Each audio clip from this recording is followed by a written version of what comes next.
Hi, my name is Cullen, and I'm a personal injury attorney in Winter Park, Florida.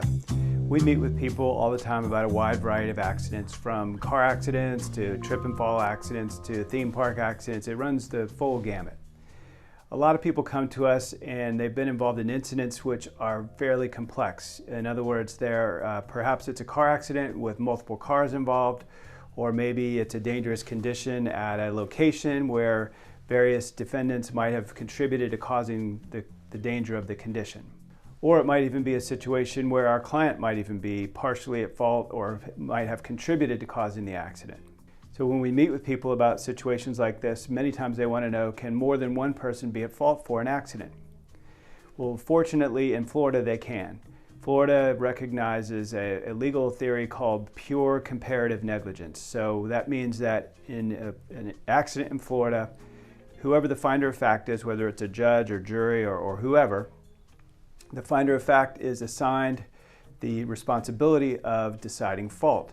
So the finder of fact looks at each party that might have been blamed or might have been the cause of the accident, and the finder of fact will assign a percentage to each of those parties. It could be people, it could be business entities, it could be anything like that.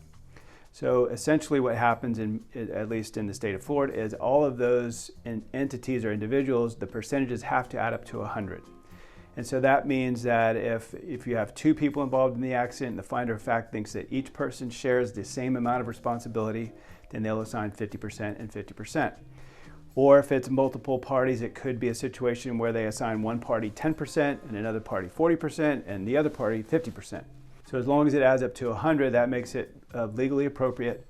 And then what will happen is the jury will assign the total damages that the plaintiff has suffered, and then the damage award will be adjusted depending on what the percentages of fault were. So for example, if our client is involved in an accident and the value of his or her claim is $100,000, if our client was 50% responsible and another party was 50% responsible, then the judge would enter a judgment against the other party for $50,000 or 50% of the $100,000 total of the injury claim. Of course, if it's multiple other parties, then the percentages get assigned that way as well. So fault is obviously a very important aspect or issue in every single personal injury case. In Florida, because the jury can assign fault to the plaintiff, and that keeps the defendant from having to pay some fraction of the money, even in cases that seem to be clear liability cases, we often have defendants arguing liability against our clients so that they can shave off 1 or 2 or 5% off of the value of our client's case. So it's very frequent that liability is a heated issue and a very contested issue in personal injury cases in Florida. If you have any questions about a Florida personal injury case, or how this issue or doctrine of pure comparative negligence works, or how fault works in general in personal injury cases, please reach out to us. We love to answer questions. You can always call us at 407-254-4901. You can text us at 407-644-4444, or you can even direct message us or message us through the app on Facebook to our Facebook page, where we will be happy to answer any questions that you might have.